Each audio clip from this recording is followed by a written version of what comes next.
찬송가 364장 부르시면서 새벽 기도에 시작하겠습니다. 내 기도하는 그 시간 그때가 가장 즐겁다. 이 세상 근심 걱정에 얽매인 나를 부르사 내 진정 소원 주 앞에 낱낱이 바로 아뢰요. 큰 불행 당해 슬플 때 나 위로받게 하시네. 내 기도하는 그 시간 내게는 가장 귀하다. 저 광야 같은 세상을 끝없이 방황하면서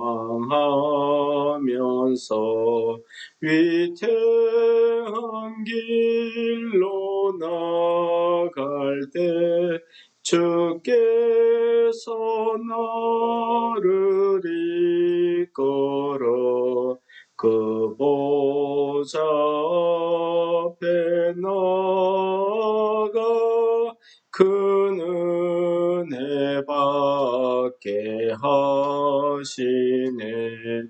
내 기도하는 그 시간 그때가 가장 즐겁다. 이때 지은 큰 죄로 내 마음 심히 아파도 참마음으로 뉘우쳐 다 숨김없이 아뢰면 주 나를 위해 복 주사 새 은혜 부어 주시네. 내 기도하는 그 시간 그때가 가장 즐겁다.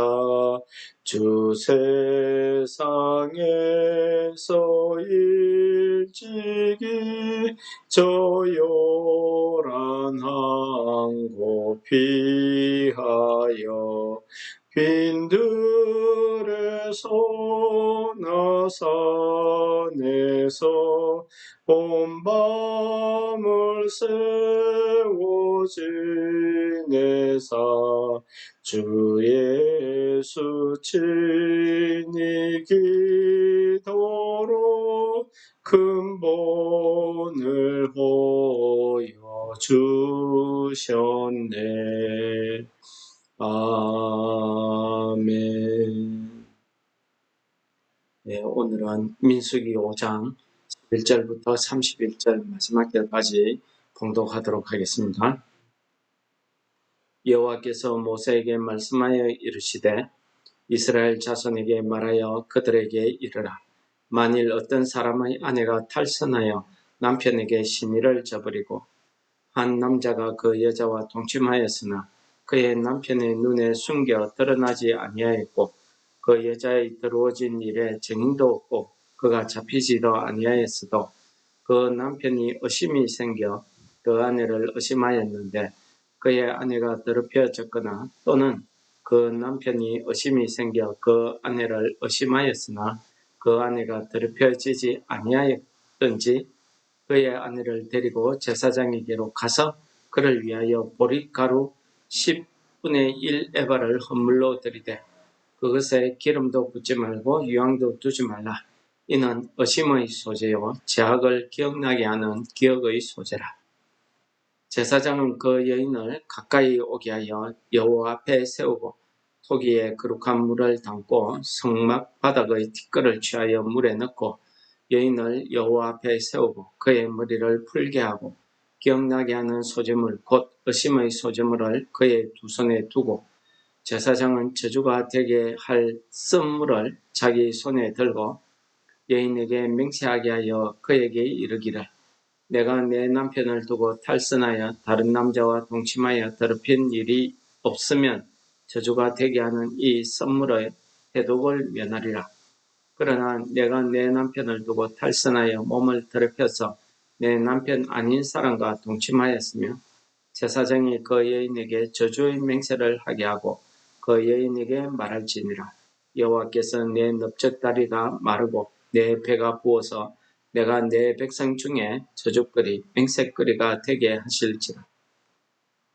이 저주가 되게 하는 이 물이 내 창자에 들어가서 내 배를 붓게 하고 내 넓적다리를 마르게 하리라 할 것이요 여인은 아멘 아멘 할지니라.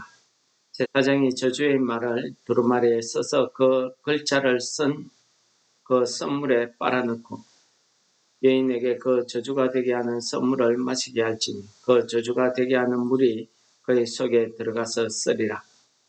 제사장이 먼저 그 여인의 손에서 의심의 소재물을 취하여 그 소재물을 여호와 앞에 흔들고 제단으로 가지고 가서 제사장은 그 소재물 중에서 한 움큼을 취하여 그 여자에게 기억나게 하는 소재물로 제단 위에 불사르고 그 후에 여인에게 그 물을 마시게 할지라. 그 물을 마시게 한 후에 만일 여인의 몸을 더럽혀서 그 남편에게 범죄하였으면 그 저주가 되게 하는 물이 그 속에 들어가서 썩게 되어 그의 배가 부으면 그의 넓적다리가 마르리니 그 여인은 그 백성 중에서 저주거리가 될 것이니라.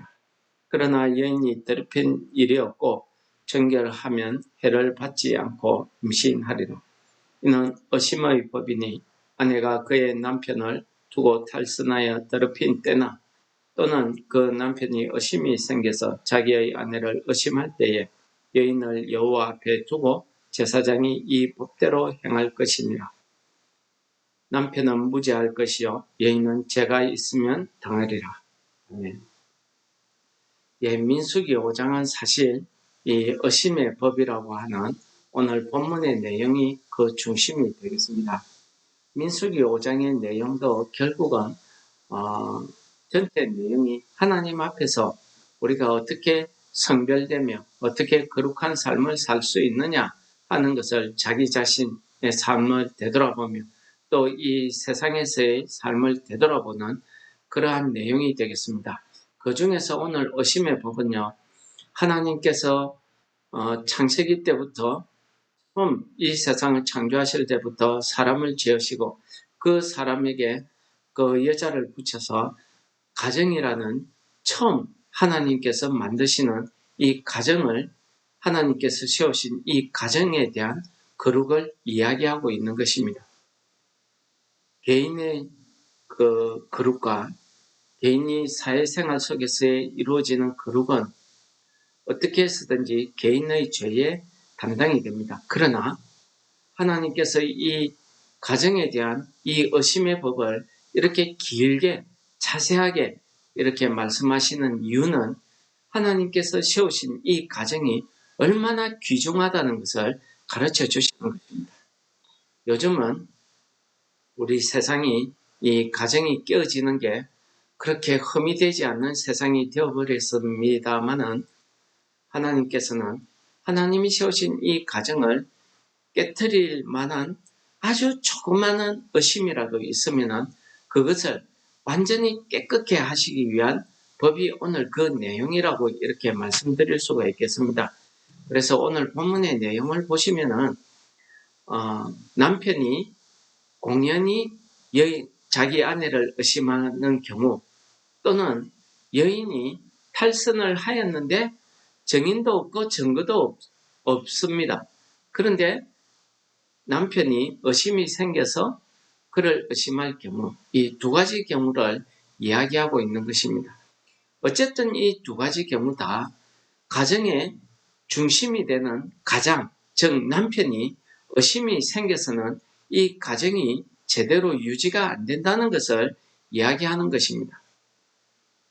그래서 의심이 생겼을 때에는 반드시 자기의 감정대로 행하지 말고 하나님 앞에, 여호와 앞에 나아오라는 것입니다.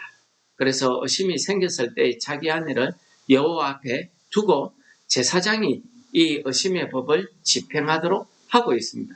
남편 스스로가 하는 게 아니고 제사장이 하게 되어 있더라는 것입니다. 제사장은 남편은 그 의심의 소재를 위해서 보리 10분의 1 에바를 가지고 가는데 보통 소재물은 하나님 앞에 감사로 드리는 제사, 곡식으로 드리는 제사이기 때문에 거기에 기름과 유황이 같이 들어가게 되어 있습니다. 그런데 이 의심의 소재만큼은 기름도 유황도 들어가지 않고 오직 보리가루 한 10분의 1 에바 그대로를 가지고 가게 되어 있습니다. 그러면은 제사장은 거룩하게 하는 물을 한 사발 떠와서 성막 바닥에 있는 티끌을 그 물에 넣고 그 여인에게 저주의 말을 맹세하게 하고 그 여인이 주는 그 소재물 중에서 한 움큼을 쥐어서 번제단 위에 불사르는 것입니다. 이때 한 움큼 쥐어서 불사르는 이것을 기억이 나게 하는 소재라고 이렇게 이야기합니다. 그 여인이 자기의 죄가 기억나고 떠오르게 한다는 그런 뜻이 되겠죠. 그 죄가 드러나게 한다는 그런 말이 되겠습니다. 그래서 이 의심의 소재라는 것은 사실 하나님 앞에 사람들은 모른다 할지라도 하나님 앞에서 나의 숨겨진 죄를 드러나게 하는 그런 소재가 되겠습니다. 하나님께서 이 드러나게 하는 이 소재에 대해서 속죄제처럼 해결을 하고 다시 돌이킬 수 있게 한다든지 혹은 속건제처럼 회개하고 그 남편에게 배상을 하게 한다든지 이런 것이 아닙니다.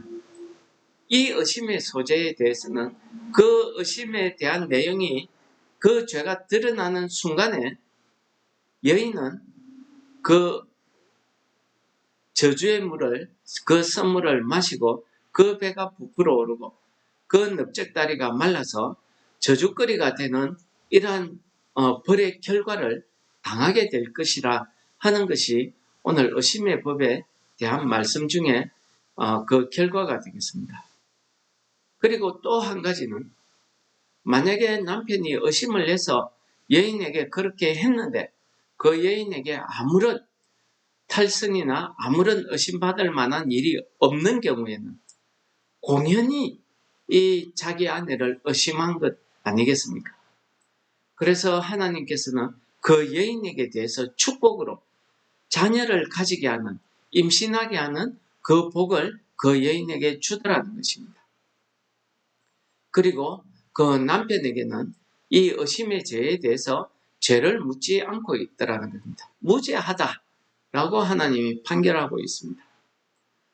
이 의심의 제사, 이 의심의 법은 소재는 하나님께서 하나님이 세우신 이 가정을 지키기 위한 그런 하나님의 뜻이 있다고 말씀드렸습니다. 그래서 이 의심이라는 말이 어떤 말인가 이 히브리어 원어대로 해석을 하니까 이런 것입니다. 질투의 영, 질투의 신 이런 뜻이라고 합니다. 루아흐 카노스라고 해서 질투의 신, 질투의 영 이런 뜻입니다. 이게 뭐겠습니까? 사탄입니다. 마귀입니다. 악한 마귀가 공연히 그 마음에 의심이 들게 해서 한 가정을 파괴시키고자 하는 그 사탄의 세력을 하나님께서 물리치시기 위한 그 법을 오늘 제정하시고 있더라는 것입니다. 이 의심은 한 가정을 파괴할 뿐만 아니라 한 사람의 일생을 파괴하기도 합니다. 이 의심에 대해서는 참 성경에 많은 부분이 나와 있습니다. 이 의심을 통해서 의심에 대해서 얼마나 큰 의미가 있는지 마태복음에 가면은 예수님께서 제자들을 향해서 꾸짖으실 때에도 이렇게 꾸짖습니다. 마태복음 14장 31절에 보니까 예수님께서 오병이어의 기적을 행하시고 군중들이 이제 이분이 왕이시다, 메시아시다 해서 왕으로 삼으려고 하니까 예수님께서 제자들과 같이 그 갈릴리 호수 바다를 건너가게 하십니다. 그리고 제자들을 먼저 보내고 군중들을 해산시킨 다음에 예수님이 건너가게 되는데, 밤중에 제자들이 배를 타고 가는데 새벽녘에 바다 위에서 누군가가 걸어오는 거죠. 그래서 깜짝 놀랐지. 유령인 줄 알았습니다.